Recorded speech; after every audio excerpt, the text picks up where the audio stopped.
at the most exclusive restaurant in the city, and what he believed was the perfect, adoring woman on his arm. He was about to land the multi-million-dollar investment that would save his company and catapult him into the stratosphere. But in his climb to the top, Ricky made one fatal, unforgivable mistake. He completely and utterly forgot who his wife truly was. He thought she was at a spa. He was about to find out she was the one who owned the entire mountain. Ricky Sterling checked his reflection in the tinted glass of the skyscraper, adjusting the knot of his silk tie. A Zegna suit, a Patek Philippe on his wrist, and the scent of expensive cologne. These were the armaments of a man on the verge of greatness. Or at least, that was the image he projected. The reality was far more precarious. His tech startup, Innovate AI, was hemorrhaging money. The brilliant algorithm that was meant to revolutionize logistics was proving too costly to scale, and his initial investors were getting nervous. He was weeks, maybe days, away from total collapse. Tonight was his lifeline. A Hail Mary pass in the form of a mysterious, ridiculously wealthy investor. "You look incredible, Rick," a sweet voice purred beside him. He turned, a practiced, charming smile spreading across his face. Claire Vance looked up at him, her eyes wide with a mixture of adoration and ambition he found intoxicating. She was 26, a junior marketing associate at his company, with sharp features and a hunger to climb the corporate ladder that matched his own. She was also his mistress. "Not as incredible as you, Claire," he said, his hand finding the small of her back. She was wearing a crimson dress that was both elegant and audacious, a statement piece he had bought for her specifically for this occasion. "Tonight we're a power couple." Claire's smile widened. "So, tell me again about this investor. You've been so secretive." "Because they are secretive," Ricky explained, guiding her toward the valet. "It's a private equity firm, Reed Vanguard Holdings. They're old money, but they've been making aggressive tech plays. The person we're meeting is the final decision-maker, the one who signs the checks. Goes by E.V. Reed.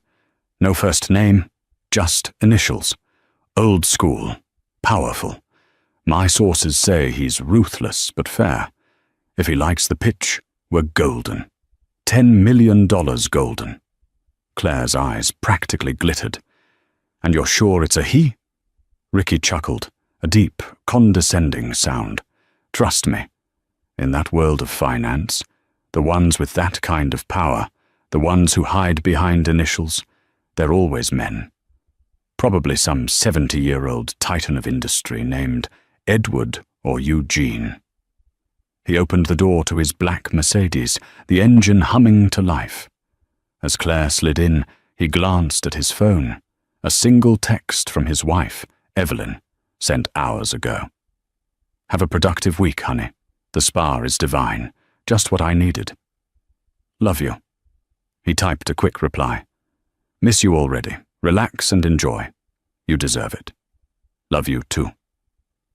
He felt a small, fleeting pang of guilt, which he quickly smothered with a wave of self-justification. Evelyn was a good woman, a wonderful wife. She was kind, stable, and came from a respectable family. But she was simple. She ran her late father's manufacturing business, a company that made high-grade industrial fasteners and components. It was a legacy business, boring, practical, and utterly devoid of the vision and dynamism that drove him. She didn't understand the pressure he was under, the thrill of innovation, the high-stakes game of venture capital. Her world was balance sheets and supply chains. His was the future. This spa retreat had been his idea. "You look tired, Ev," he had said a week ago, feigning concern. "You should take some time for yourself. Go to that place in Napa you love. Unplug." She had agreed, her smile grateful and unassuming. It was the perfect cover. With Evelyn blissfully getting massages and facials 100 miles away, he was free to wine and dine his new investor, with his exciting, dynamic new woman by his side. Bringing Claire wasn't just about desire, it was a strategic move. She represented the youthful, forward-thinking energy of his company. She was part of the brand. Evelyn, with her sensible shoes and talk of profit margins, would have been an anchor. "So," Claire said, snapping him out of his thoughts as they merged onto the freeway. "When he signs the deal, what's the first thing we do?" Ricky reached over and squeezed her thigh. "First, I secure the company. Then, I start making some changes in my life. Big changes. For us." It was a lie, mostly. He had no concrete plans to leave Evelyn. Divorce was messy and expensive. But it was the promise Claire needed to hear, the fuel that kept her loyal and eager.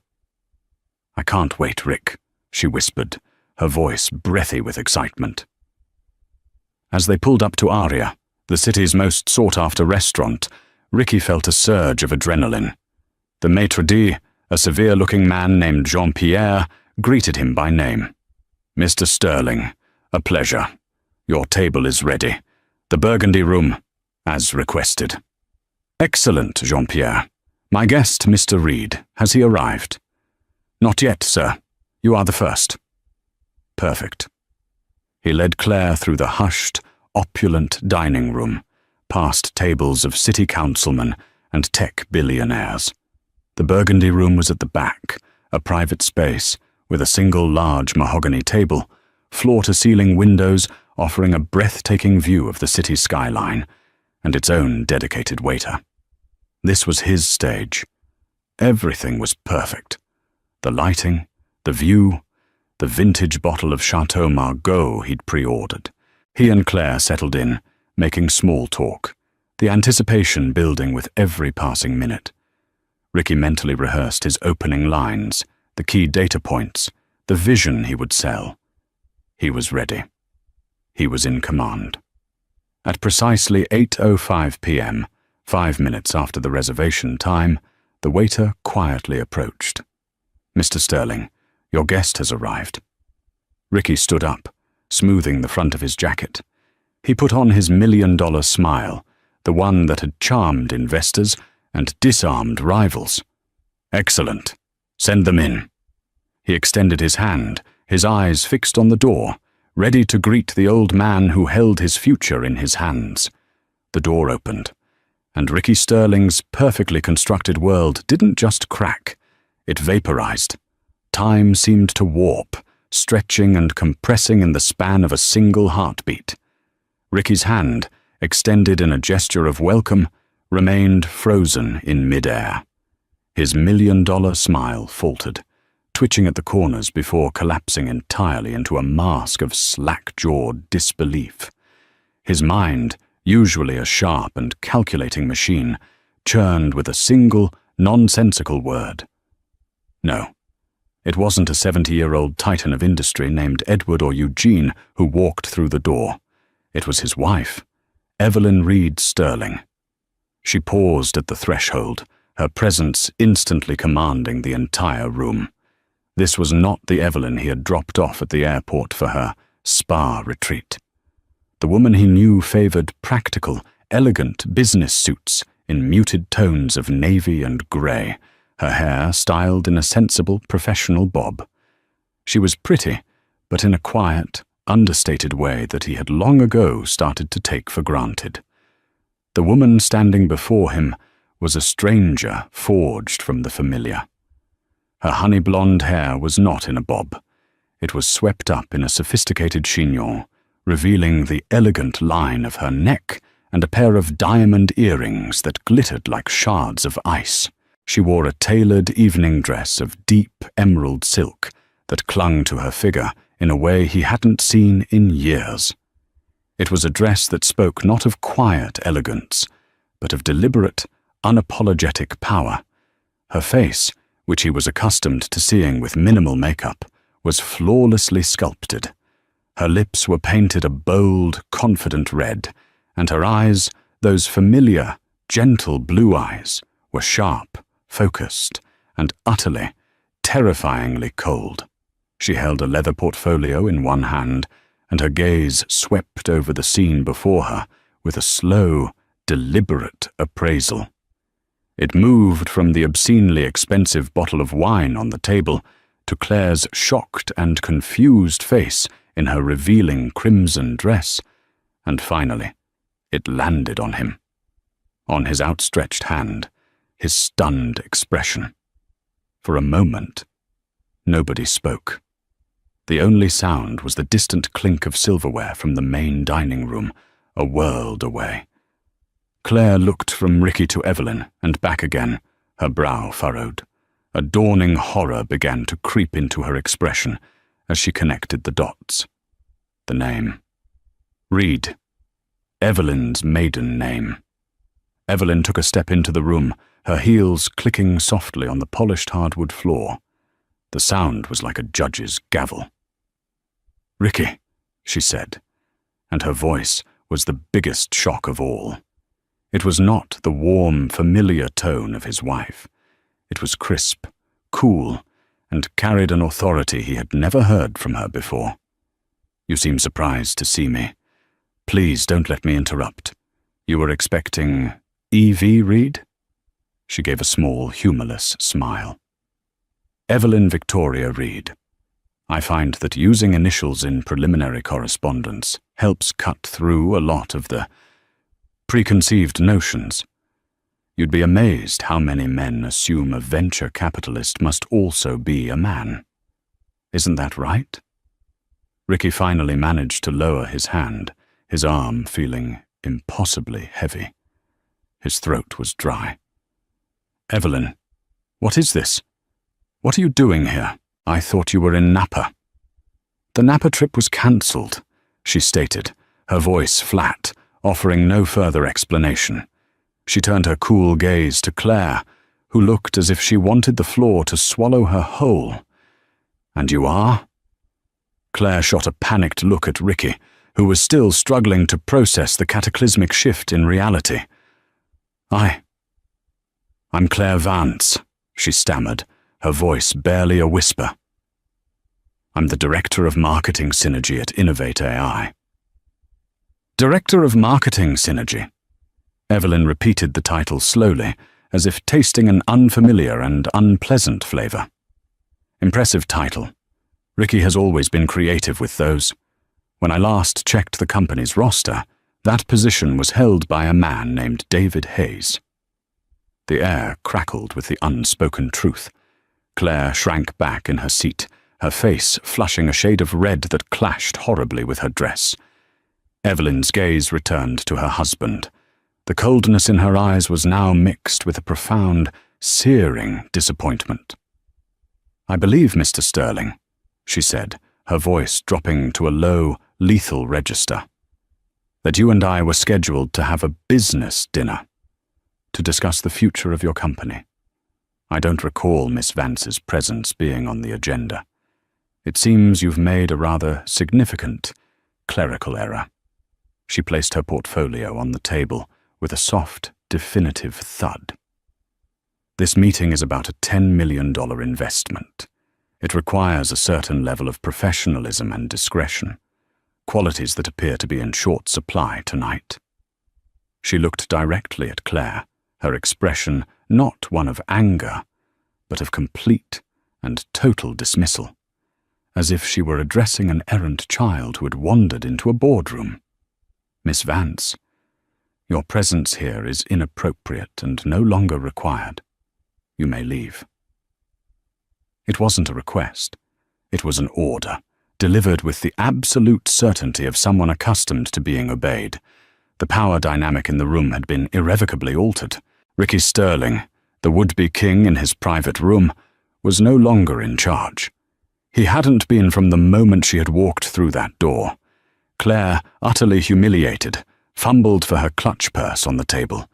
She looked at Ricky, her eyes pleading for him to say something, to defend her, to fix this nightmare. But Ricky was silent. He was a statue, his mind reeling as the two separate worlds he had so carefully curated.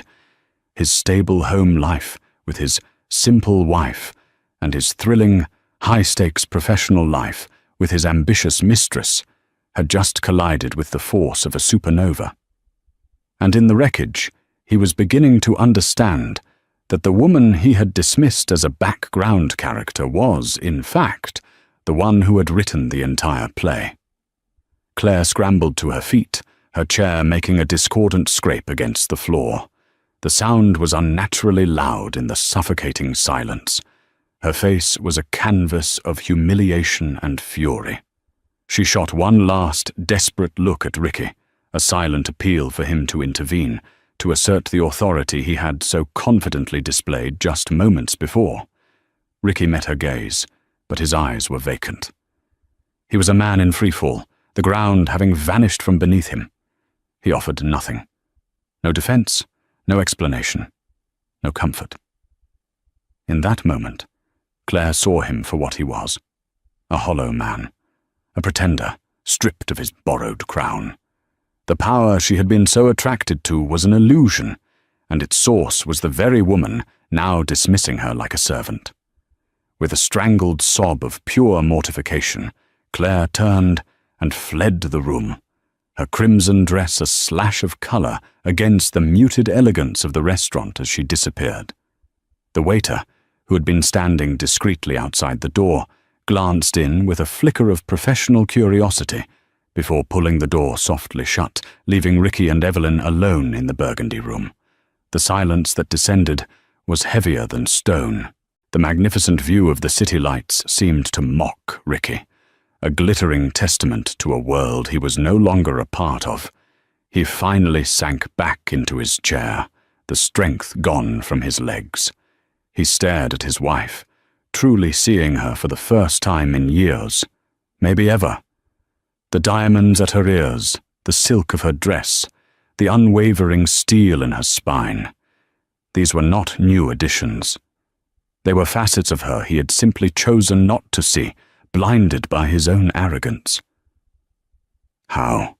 he finally whispered, the word raw and hoarse. "How did you read Vanguard Holdings? How?" Evelyn did not sit. She remained standing, a position of dominance. She walked over to the table and calmly poured herself a glass of water from the crystal carafe, her movements fluid and controlled. "My father was a brilliant businessman, Ricky. He built Reed Manufacturing from nothing, but he was also a traditionalist. He believed in tangible assets, machinery, real estate, physical products. He never trusted the volatility of the stock market or the ethereal nature of venture capital." She took a slow sip of water. "But I am not my father." She set the glass down. "When he passed away 3 years ago and I took over, I did exactly what you always condescendingly advised me to do. I modernized, I streamlined production, automated where I could. Reed Manufacturing became so efficient, its profits tripled in 2 years.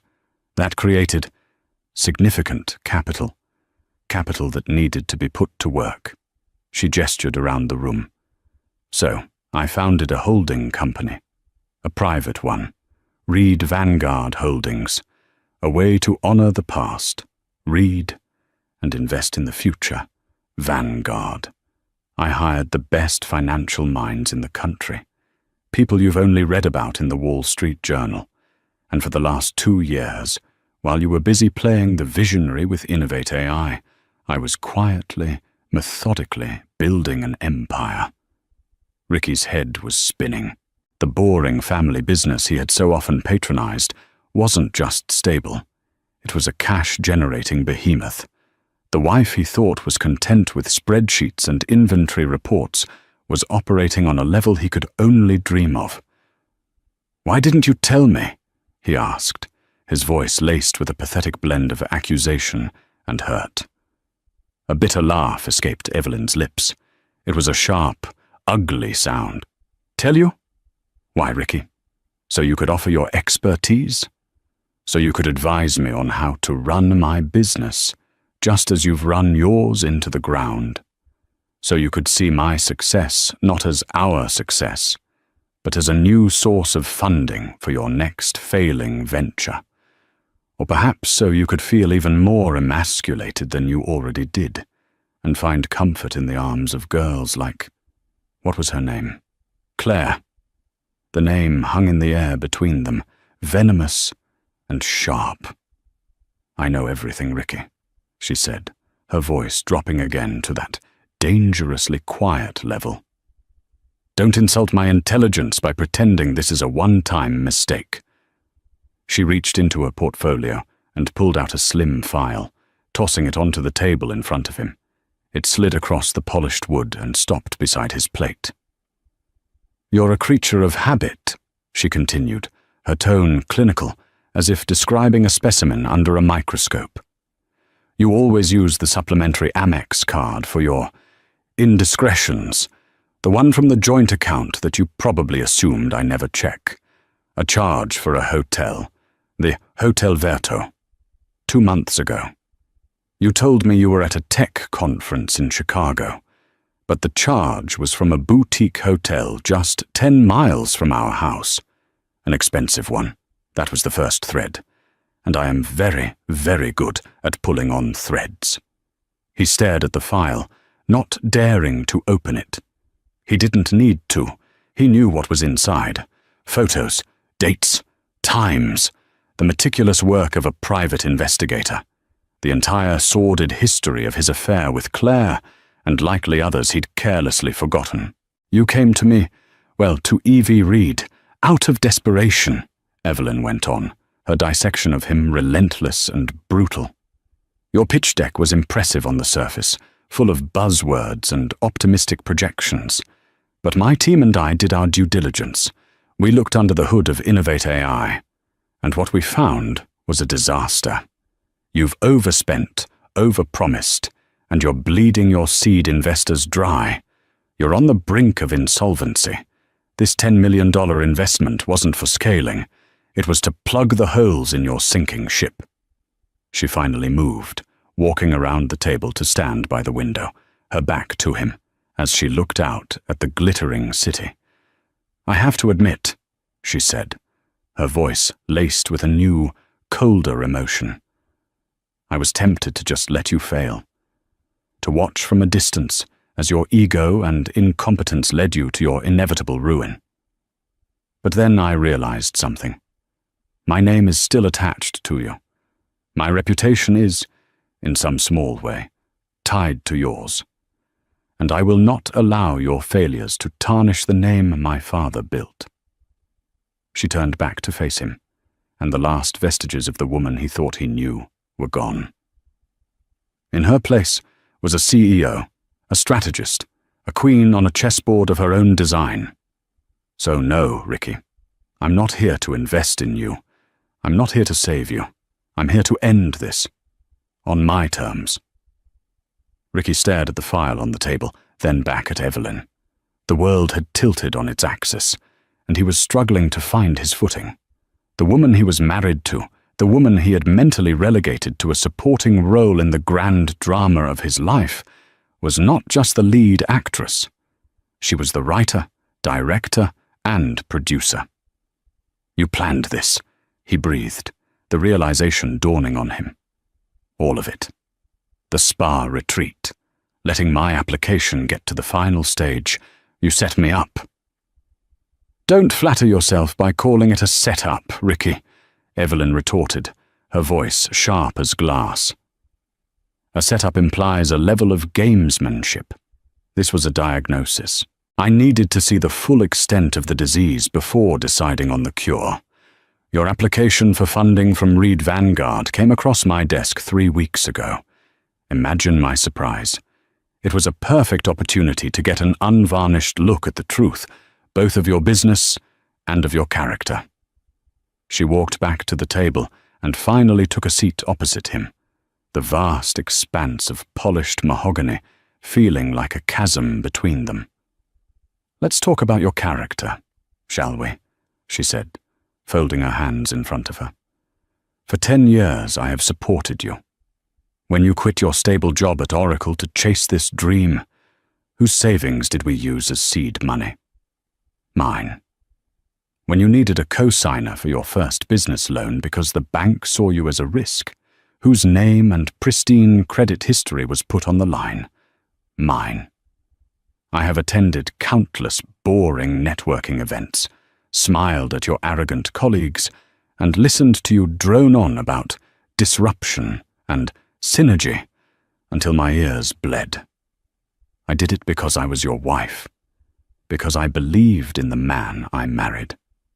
Her voice, for the first time, held a tremor of genuine, raw pain, but it was quickly suppressed, replaced by a cold fury. And how did you repay that loyalty? You patronized me. You treated my business, the business that paid our mortgage, funded our lifestyle, and bankrolled your fantasies, as a quaint little hobby. You lied to me. And you brought that child to a dinner where you intended to beg for money, thinking you could present her as a symbol of your dynamic brand. She leaned forward, her eyes locking onto his. Did you really think I was that stupid? That blind? Or did you just not think of me at all? Ricky had no answer. The truth was, he hadn't thought of her at all. In his mind, she existed in a separate sphere, one that didn't intersect with his ambitions or his indiscretions. She was the stable, predictable foundation upon which he could build his exciting, unpredictable life. He had never considered that the foundation might have its own architecture, its own power. I'm sorry, Evelyn, he mumbled. The words felt hollow, inadequate, a child's apology for breaking a priceless vase. Sorry, she scoffed. Don't you dare say you're sorry. Sorry is what you say when you accidentally bump into someone. It is not a word that can encompass this level of betrayal. You're not sorry for cheating on me. You're sorry you got caught in the most humiliating way imaginable. She was right. The deepest emotion he felt at that moment wasn't remorse, but a profound, sickening shame. He had been so sure of his own brilliance, his own superiority. He had viewed the world and everyone in it as pieces on his personal chessboard. Now, he was looking across the board at the true master of the game, realizing he had been a pawn all along. Let's move on to the business, Evelyn said, her tone shifting back to that of a CEO. She opened her own portfolio, the one she had placed on the table. Because your personal failings are, frankly, no longer my primary concern. They are merely a symptom of the same arrogance that has crippled your company. She slid a document across the table. It was a detailed analysis of Innovate AI, prepared by her team at Reed Vanguard.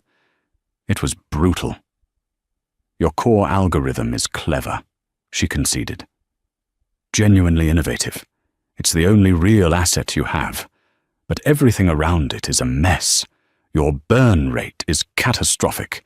You've spent nearly $1 million on office aesthetics and perks, a kombucha tap for God's sake, while your top engineers are being headhunted by competitors because you can't afford to match their salary offers. Your marketing strategy, presumably led by Miss Vance, is all buzz and no substance, with a customer acquisition cost that is 3 times the industry average. She tapped a finger on a specific line item.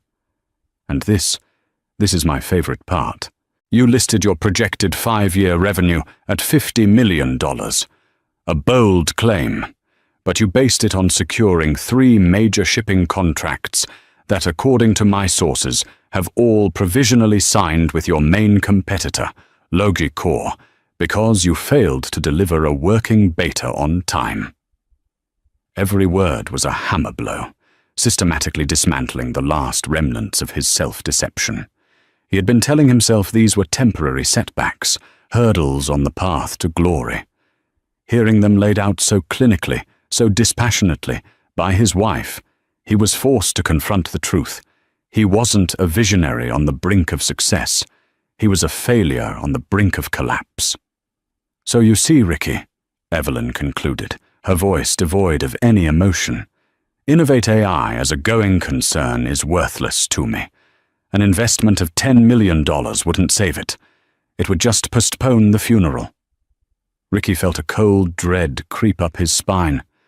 "So, you're just going to walk away? Let it die?" Evelyn's lips curved into that small, chilling smile again. "Oh no, I'm not going to walk away. I told you, I'm here to end this, on my terms." She slid another document across the table. This one was thicker. He looked at the cover page, and the blood drained from his face.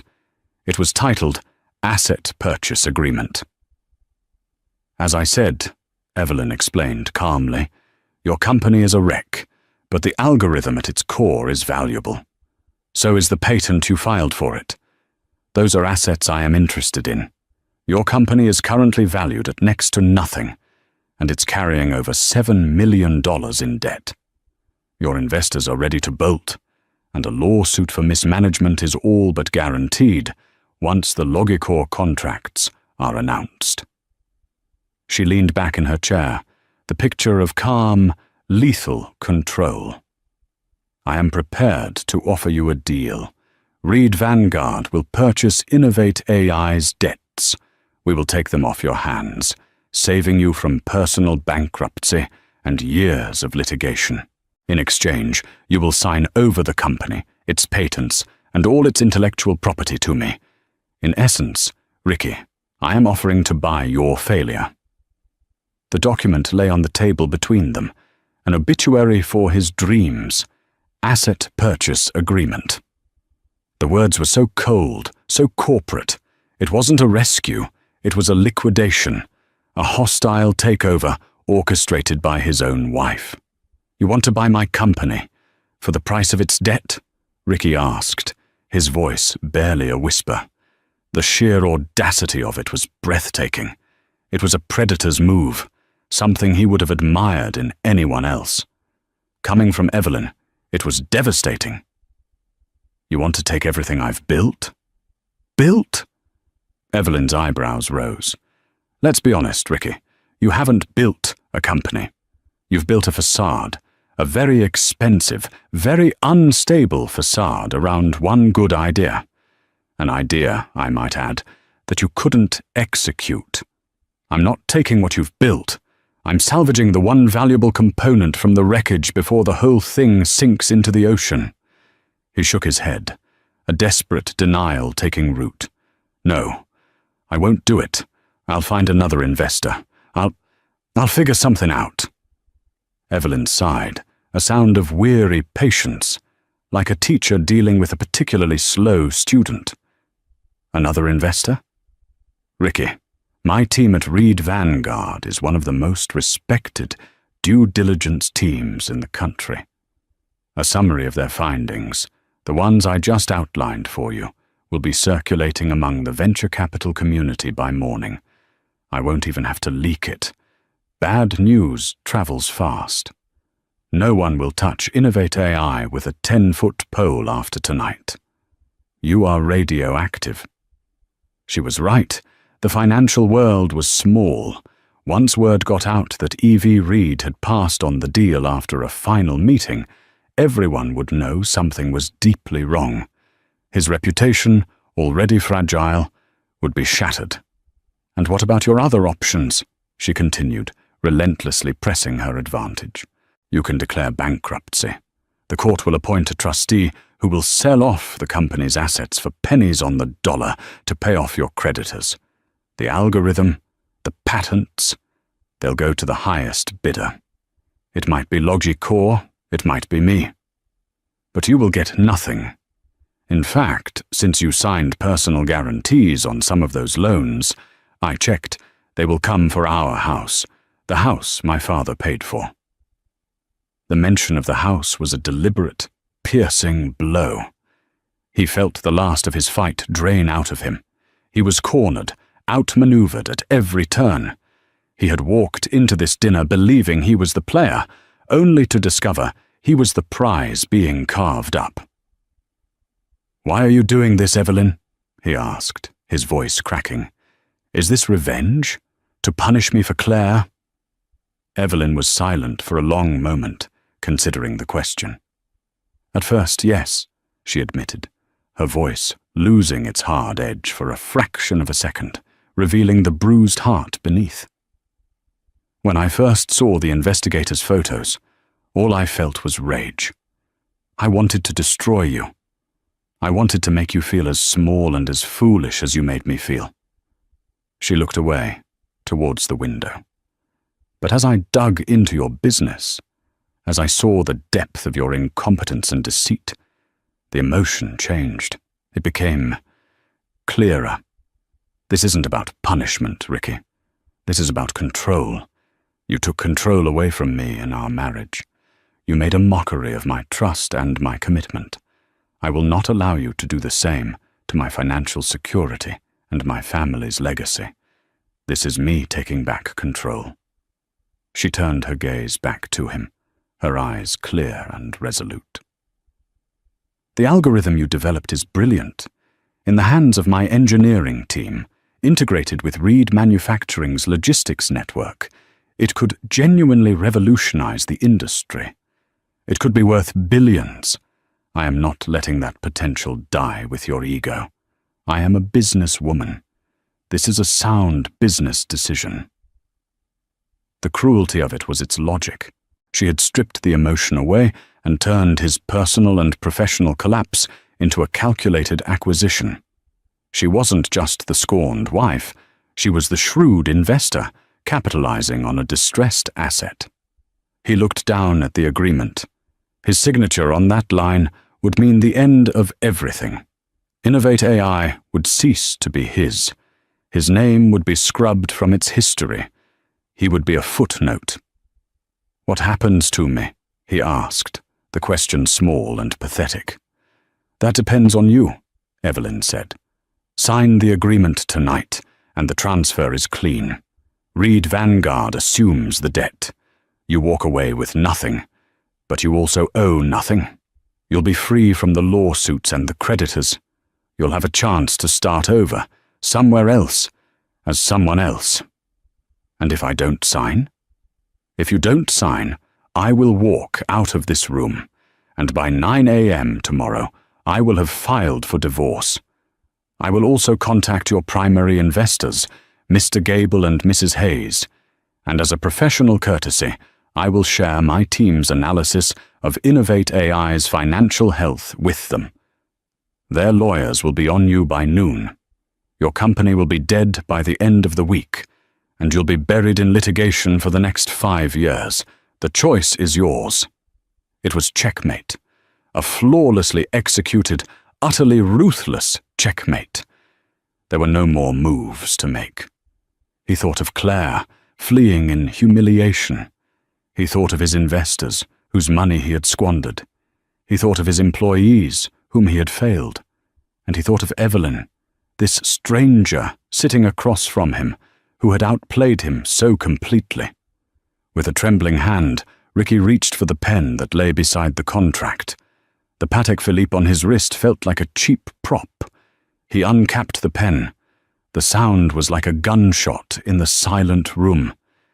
He looked at Evelyn one last time, searching for any hint of pity, of regret, of the woman he once knew. He found none. All he saw was the cool, appraising gaze of E.V.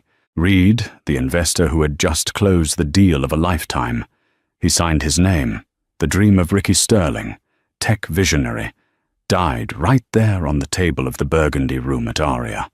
The moment the ink of his signature dried, a profound and irreversible shift occurred.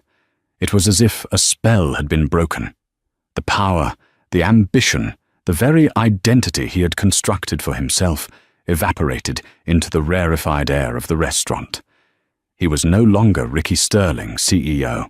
He was just Ricky, a man with an expensive, useless watch and a suit he no longer had a reason to wear. Evelyn took the signed document, her movements precise. She reviewed his signature with a practiced eye, then slid it neatly back into her portfolio. She did not gloat. There was no triumphant smile. There was only the quiet efficiency of a transaction completed. My lawyer, Mr. Harrison, will be in touch with yours tomorrow morning to finalize the transfer, she said, her voice purely business. I suggest you cooperate fully. It will be cleaner for everyone. She stood up, her poise as unshakable as it had been when she first walked in. The dinner has been taken care of, including the wine you ordered. Consider it a severance package. The final cutting remark landed with brutal precision. He couldn't even afford the meal he had intended to use to seal his future. Without another word, Evelyn turned and walked towards the door. Ricky watched her go, a ghost at his own execution. Her emerald dress, her confident stride, the quiet power she radiated. It was the image of a woman fully realized, a woman stepping into her own spotlight. As her hand touched the doorknob, he spoke her name, one last time. Evelyn. She paused, her back still to him. Was any of it real? He asked, the question raw with a desperation he didn't know he was capable of. Our life? Our marriage? She was silent for a long moment. When she finally answered, her voice was softer, tinged with a distant, weary sadness that was somehow more devastating than her anger. I was real, Ricky, she said, without turning around. The problem is, I don't think you ever were. And then she was gone. The door clicked shut behind her, sealing him in the silent, opulent tomb he had chosen for himself. He sat there for a long time, staring at the empty chair where she had sat. The waiter eventually came in, a silent, discreet man trained to be invisible. He cleared the plates, removed the wine glasses, and refilled Ricky's water glass, all without a word, as if tending to a wax figure in a museum of failure. Finally, Ricky managed to get to his feet. His legs felt unsteady. He walked out of the burgundy room, through the main dining hall. He could feel the eyes of the other patrons on him, though he knew it was his own paranoia. He saw himself as they must see him, a man utterly defeated, the ghost of a feast. Outside, the valet brought his Mercedes around. The car, once a symbol of his success, now felt like a borrowed costume. As he got in, he saw a flash of crimson in his peripheral vision. Claire was standing across the street, huddled near a bus stop, shivering in the cool night air. She must have been waiting for an explanation, an apology, for him to emerge and somehow fix it. Their eyes met across the traffic. He saw the accusation, the disillusionment, the pathetic hope dying in her gaze. He had nothing to offer her. He was a sinking ship, and she knew it. He broke eye contact, put the car in drive, and pulled away from the curb, leaving her there, another piece of collateral damage in the explosion of his life. He drove aimlessly through the city, the glittering lights that had once seemed like a promise, now feeling like an indictment. Meanwhile, Evelyn slid into the back of a black town car waiting for her a block away from Aurea. A calm, grey-haired man in a suit sat in the passenger seat. "It's done, Mr. Harrison," she said, her voice steady. "And Mr. Sterling?" the lawyer asked. "He was cooperative," Evelyn replied, looking out the window as the restaurant receded behind them. "And the other matter? The girl?" Evelyn's face hardened for a moment. "She is a symptom, not the cause. She will find her own way. Initiate the transfer at 8 a.m. sharp, and get the engineering transition team ready. I want them on site at Innovate AI by noon. We're renaming the core project Vanguard Logic. There's work to be done." She settled back against the leather seat, a wave of profound exhaustion washing over her, followed by a quiet, steely resolve. The pain was still there, a deep, resonant ache. But for the first time in a very long time, she felt free. She was no longer just Evelyn Sterling, the supportive wife. She was Evelyn Reed, the woman in charge of her own destiny. The night was over. Her future was just beginning. 6 months later, the spring sun streamed through the panoramic windows of a corner office on the 40th floor. The view was even better than the one from the Burgundy room at Aria. The office was minimalist and modern, with clean lines, contemporary art, and a large desk made of reclaimed wood and steel.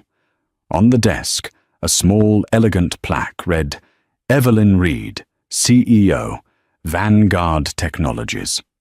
Evelyn stood by the window, sipping a cup of coffee, looking down at the city. Vanguard Technologies was the new entity she had formed after acquiring the assets of Innovate AI. She had gutted the old company, firing the sycophants and overpaid executives, and promoting the talented but overlooked engineers. Integrated with the logistical backbone of Reed Manufacturing, the algorithm, now known as Vanguard Logic, was flourishing.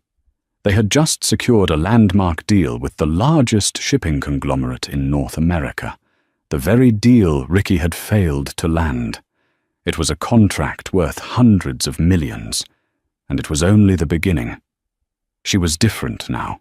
The transformation that had begun that night at Aria had solidified.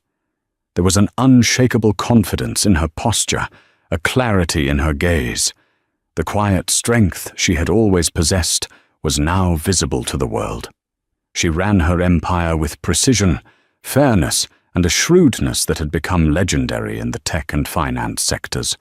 She was Evie Reed, in person and in reputation. A knock on her door. It was David Hayes, the man Claire had replaced. Evelyn had not only rehired him, but promoted him to Chief Operating Officer.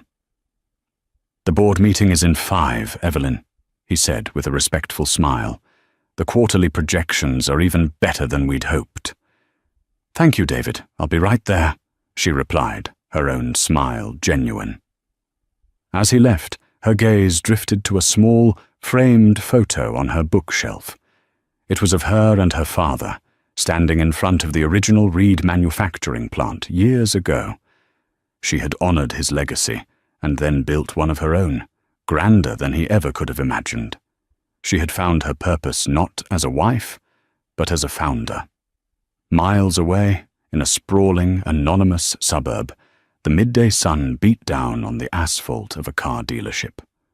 A man in a slightly too tight polo shirt with a Sterling Auto logo embroidered on it approached a young couple browsing the minivans.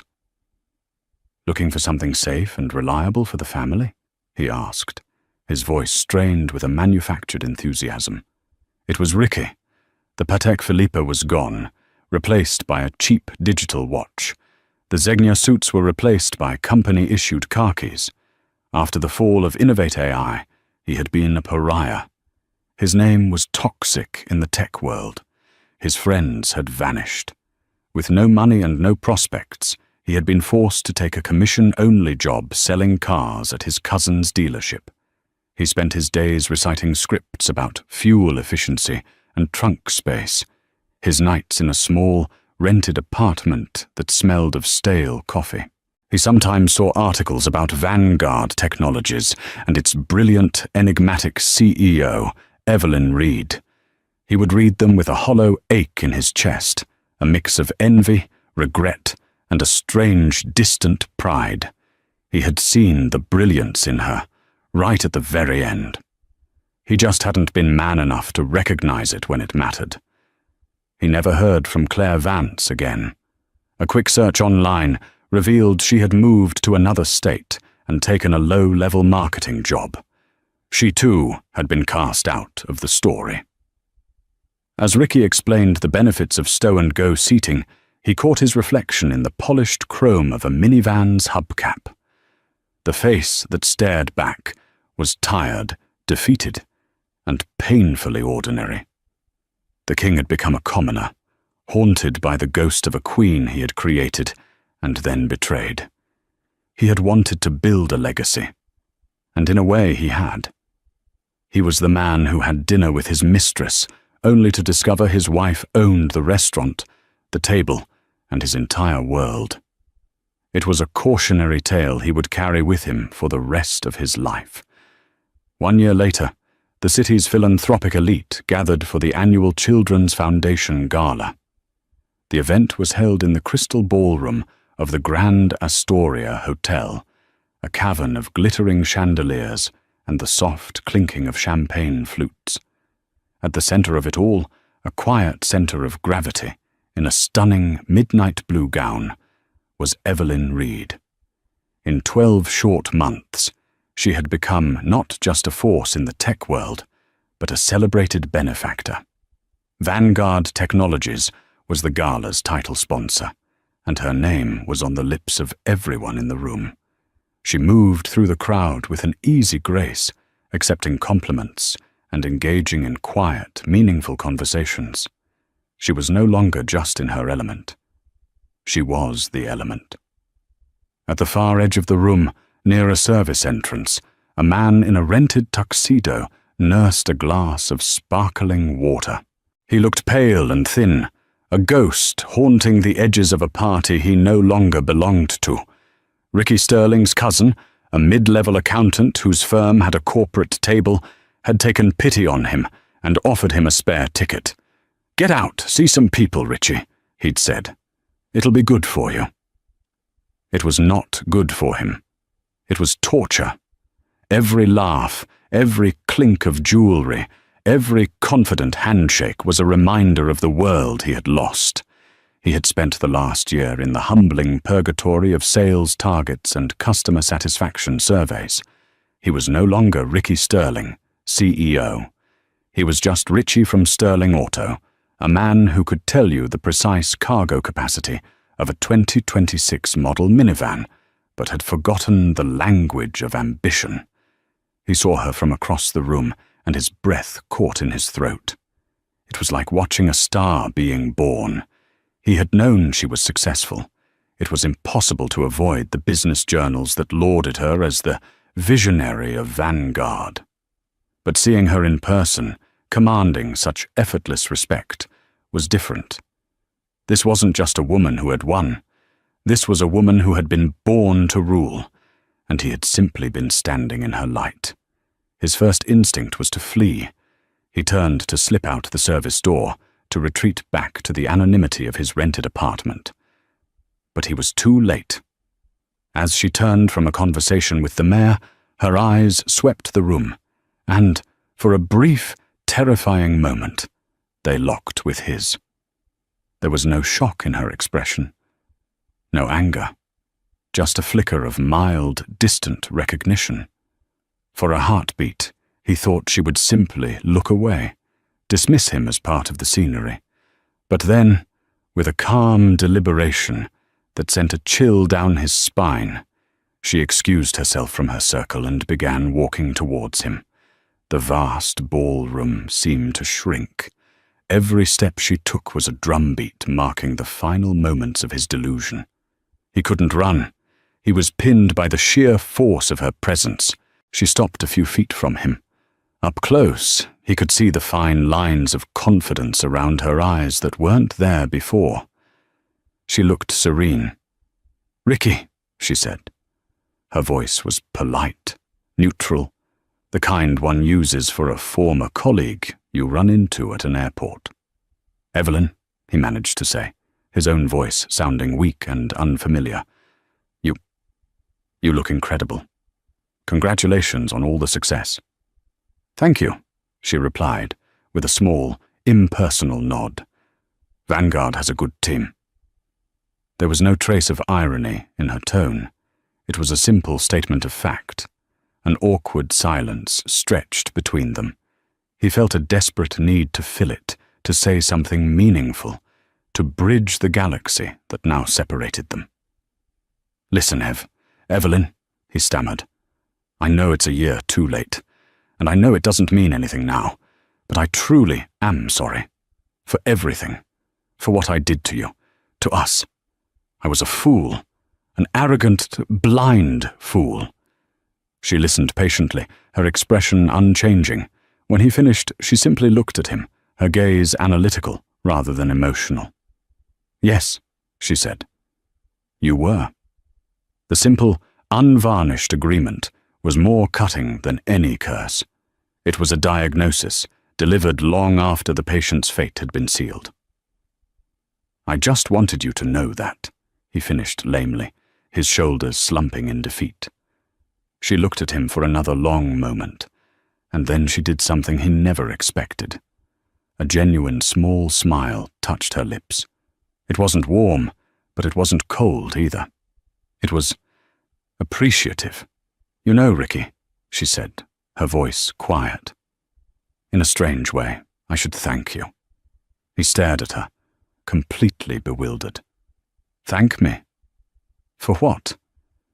"For showing me what I was capable of," she explained. "I spent 10 years living as a fraction of myself because I thought it was what our marriage required. I made myself smaller to make you feel bigger. Your betrayal, as painful as it was a cataclysm. It destroyed the world I knew, but it forced me to build my own. I wouldn't be standing here tonight as myself if you hadn't done what you did." She wasn't forgiving him. She was assessing him. He was a data point in her history, the catalyst in an equation that had led to her own greatness. His greatest act of betrayal was, for her, the ultimate act of liberation. It was the final, most devastating twist of the knife. He wasn't even the villain of her story anymore. He was just the prologue.